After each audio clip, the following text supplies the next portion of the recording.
Okay, let's unpack this. Imagine you've got your green card, everything's legal, you've built a life here, maybe planning a trip home finally. And then bang, this the wave of uncertainty just hits you. Exactly. That's the feeling for so many people right now trying to navigate, well, the mess that is U.S. immigration policy in 2025. It keeps shifting. Oh, dramatically. We're seeing serious talk about a new travel ban, plus a whole bunch of, really crucial updates from USCIS. Yeah, U.S. citizenship and immigration services, and these aren't just like minor tweaks. They affect travel, applications, just people's sense of security here. Absolutely. Tangible impacts. So for this deep dive, we've really dug into the sources articles, expert notes, summaries, even what people are saying in community forums, all trying to make sense of these changes. Our goal here is pretty simple. Yeah. Cut through all that noise, pull out what you absolutely need to know right now if this affects you or someone you know. And honestly, some of the things we found are pretty surprising. Critical steps that could really change things for someone's status or future plans. Definitely worth paying attention to. Okay, let's jump straight into the big one everyone's talking about, this potential new travel ban. Reminds you of 2017, doesn't it? Oh, absolutely. The chaos back then.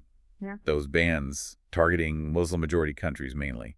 Huge legal battles. Right, and eventually the Supreme Court upheld a version of it. So now there are reports of a new executive order, maybe signed on day one of a potential second Trump term. That's the reporting, yes. Mhm. The stated reason this time, according to the draft language that's out there. What are they saying officially?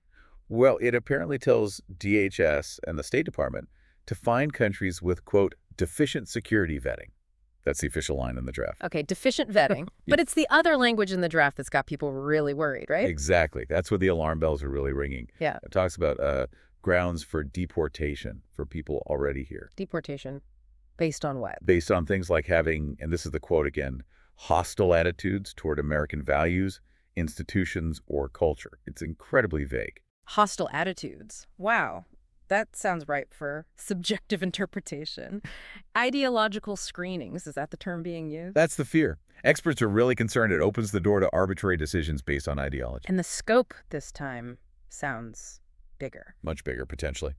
The draft mentions possibly affecting citizens from 43 countries, split into 3 lists: red, orange, yellow. 43 countries. Okay, so it's understandable why immigrants, visa holders, even permanent residents are feeling anxious. Definitely raising alarm bells across the board. All right, let's break down these proposed lists based on the drafts we're seeing. The red list first. Okay, the proposed red list. Sources say it includes 11 countries: Afghanistan, Bhutan, Cuba, Iran, Libya, North Korea, Somalia, Sudan, Syria, Venezuela, and Yemen. And the impact for citizens from those places. Potentially complete ban on entry. Just Yeah. barred, even if you have a valid visa right now. What about green card holders from those red list countries in this proposed draft? So technically, the draft language says LPRs, lawful permanent residents, are exempt. Technically exempt. Okay. But according to the experts analyzing the draft, that might not be enough protection in practice.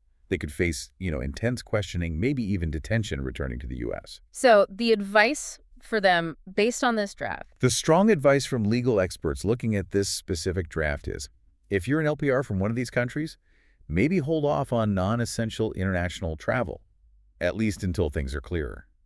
That sounds incredibly stressful. Okay, let's look at the proposed orange list. Right, the orange list in the draft, 10 countries here: Belarus, Eritrea, Haiti, Laos, Myanmar, Pakistan, Russia, Sierra Leone, South Sudan, and Turkmenistan. And the impact there. Partial restrictions. Yeah, partial.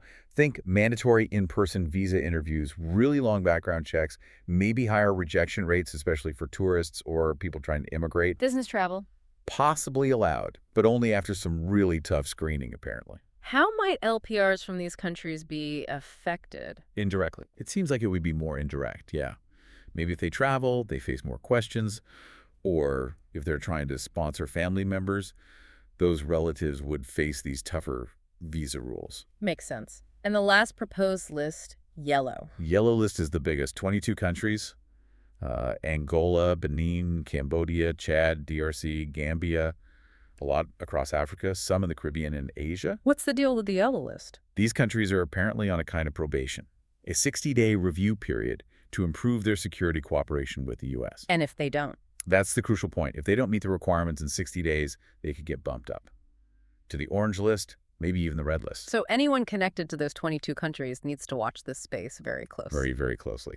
Things could change fast for them. Okay, now here's where it gets, well, a bit confusing, honestly, when you compare sources. We found this one source, a Reddit post, summarizing a ban that it claims is effective June 9th, 2025. Right. And this source presents a list of countries, and importantly, a list of exemptions that looks a bit different from those proposed draft lists we just talked about. It really shows how uncertain everything is. So, according to this specific source describing an effective ban from June 9th, who's facing a full ban. Okay, according to that Reddit summary of the effective June 9th ban, 12 countries face a full ban on all visas. That's Afghanistan, Burma, which is Myanmar, Chad, Republic of the Congo, Equatorial Guinea, Eritrea, Haiti, Iran, Libya, Somalia, Sudan, and Yemen. Slightly different list than the proposed red list. And is there a partial ban list in this effective order too? Yes. That source says 7 other countries face bans on all immigrant visas, plus some key non-immigrant ones. B visas for tourism business, F for students, M for vocational students, and J for exchange visitors. And which countries are those? Burundi, Cuba, Laos, Sierra Leone, Togo, Turkmenistan, and Venezuela. Again, some overlap with the proposed list, but differences too. Okay, so the country lists differ between the proposal and this claimed effective ban. But what about the exemptions? You said this source listed specific exemptions for the effective ban. Yes, and this is absolutely critical, especially given the worries about LPRs we discussed based on the draft. What does the effective ban source say about who is not banned?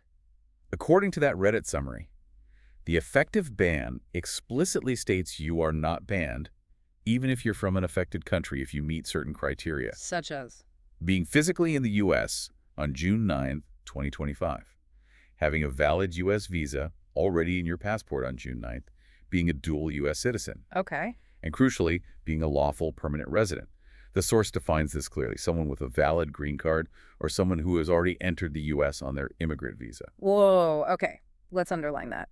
Based on this source describing the effective ban, lawful permanent residents green card holders are explicitly listed as exempt. Correct. The text cited in that source says LPRs are not banned, full stop. Are there other exemptions listed in that source? Yes, a few others. Dual citizens of another non-listed country, immediate relatives like spouses, minor children, parents of U.S. citizens applying for specific visas, athletes, coaches for big events, diplomats, NATO officials, Afghan SIVs, and Iranian ethnic or religious minorities on immigrant visas. Okay, so it's fascinating. The draft discussion raises alarms about LPRs despite a technical exemption, but the source detailing the effective ban seems to give a clear, explicit exemption for LPRs. Exactly. There's a definite tension or difference between the circulating draft worries and the text presented in this effective ban summary.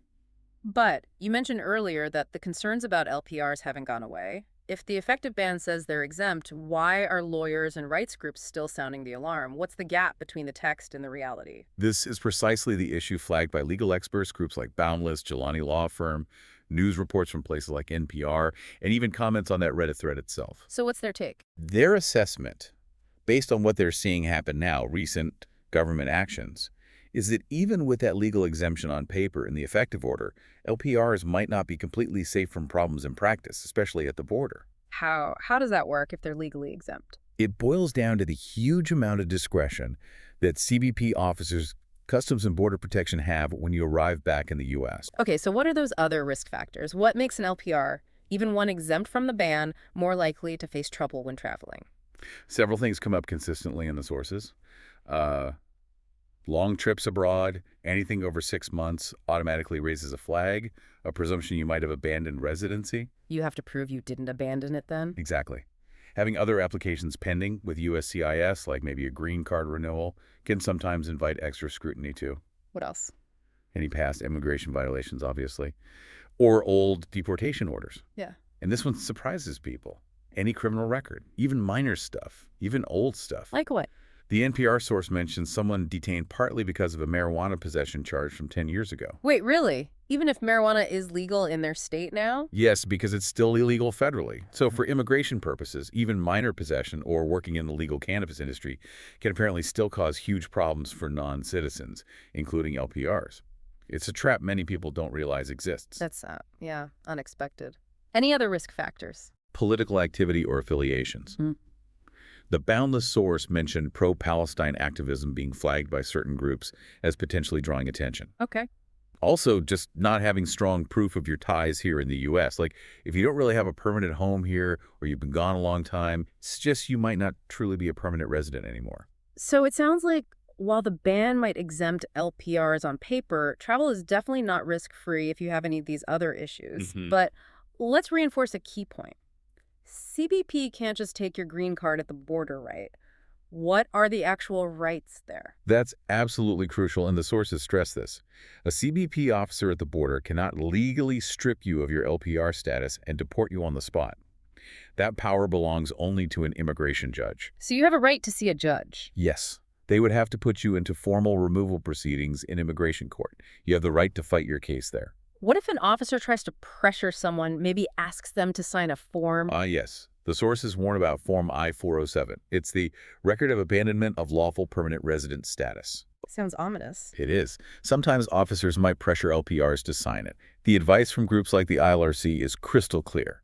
If you want to keep your green card, do not sign Form I-407. What should you do instead? State clearly, I am not abandoning my permanent residence. I want to see an immigration judge. You have that right. Yeah. Challenging a signature later if you felt forced is really hard, though may be possible with a lawyer. Best not to sign. Vital information. Okay, let's shift gears.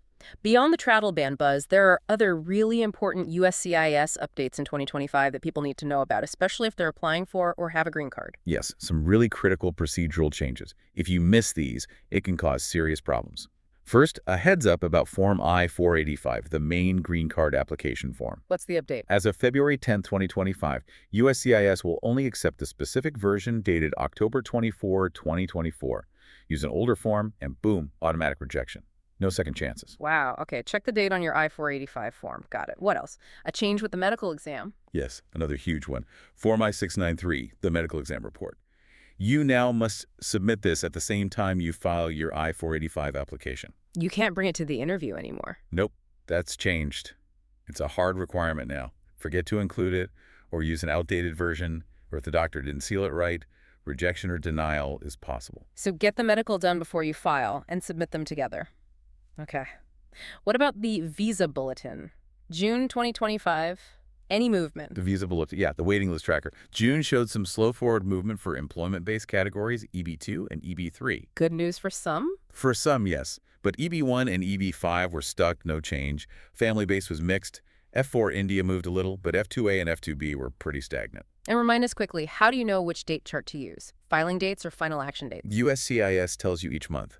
For June 2025, family applicants use the dates for filing chart that tells you when you can submit the paperwork. Employment applicants use the final action dates chart that tells you when a visa is actually available for approval. Different charts matter. Right, important difference. Okay, here's something else mentioned in the sources, this idea of a Trump gold card. What's that about? Yeah, this popped up in one source, a YouTube summary. It's a proposal, maybe an alternative to the current EB5 investor visa. How would it work?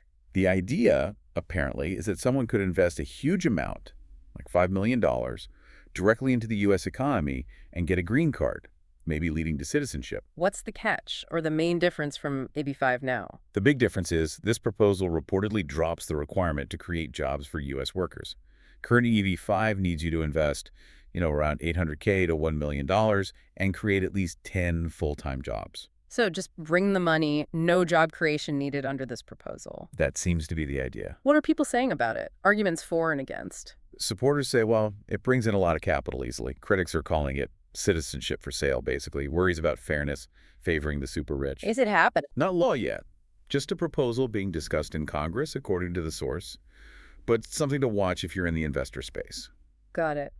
Another big change, stricter vetting, especially social media screening. Yes, this is a major one for anyone applying for, well, pretty much any immigration benefit now. You have to disclose all your social media handles from the past 5 years. All of them? Even old, unused ones? Reportedly, yes. Everything. Facebook, X, Instagram, TikTok, LinkedIn, maybe even platforms you barely remember using. Why are they doing this? What's the official reason? The government says it's for national security, preventing fraud. The lawyers are warning clients. Warning them about what? That even totally innocent stuff online could cause problems. Maybe your posts don't quite match your application details, like where you live, or maybe you posted controversial opinions, joked about something illegal, or even just interacted with someone suspicious online. So it could trigger questions, delays. Potentially, yeah. Requests for evidence, maybe even denials. The advice is pretty blunt. Right. Clean up your social media now. Go back 5 years. Think about how things look. Your online life is part of your immigration file now. It matters. Okay, that's a lot of potentially challenging updates. Was there any good news in the recent changes? There was one bit of good news. Yeah. Based on a CDC update back in January, What was that? as of January 22, 2025, the COVID-19 vaccine is no longer required for the green card medical exam. Ah, okay. That removes one hurdle. It does. But remember, all the other standard vaccines, MMR, Hep B, tetanus, etc., those are still required, just not COVID anymore. Right. Okay, we've covered a ton of ground. Let's try to distill this down. What are the absolute key takeaways, the actionable steps people need to focus on right now? All right, based on all these sources, if you're dealing with USCIS applications, first, use the right I-485 form, the one dated October 24, 2024. Double-check that date. Second, submit the medical exam, Form I-693 with your I-485. Yeah. Get it done beforehand. Make sure it's sealed properly by an approved doctor. Submit together. Got it. Third, keep an eye on the visa bulletin every month for your category and country. Stay updated on timelines. Fourth, seriously, review and clean up your social media. Assume they will look. Digital footprint matters. Fifth, if EB-5 affects you, track that gold card proposal. Stay informed on potential changes. And sixth, remember, no more mandatory COVID vaccine for the medical exam. Okay, that's for applicants. What about current green card holders thinking about traveling? What's the specific advice for them? For LPRs considering travel, vigilance is really the key word. First, look hard at your travel plans.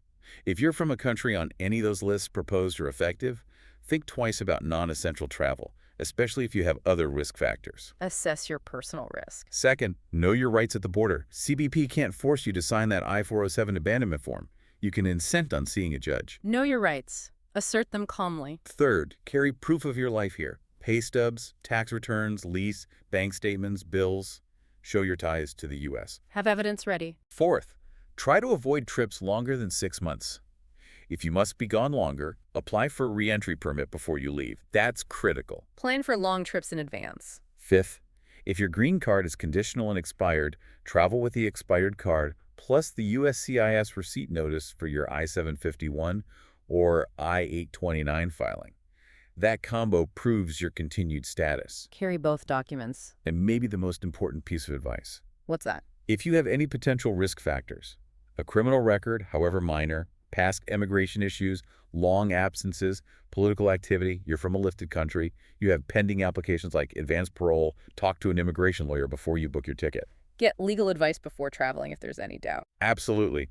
Because some sources, like analysis cited on Reddit from IRS, suggest even things like advanced parole or TPS travel documents might not protect you from denial of reentry if you're from a country covered by the effective ban's restrictions, since those documents aren't explicitly listed as exemptions in that specific ban text. It's complex. Better safe than sorry.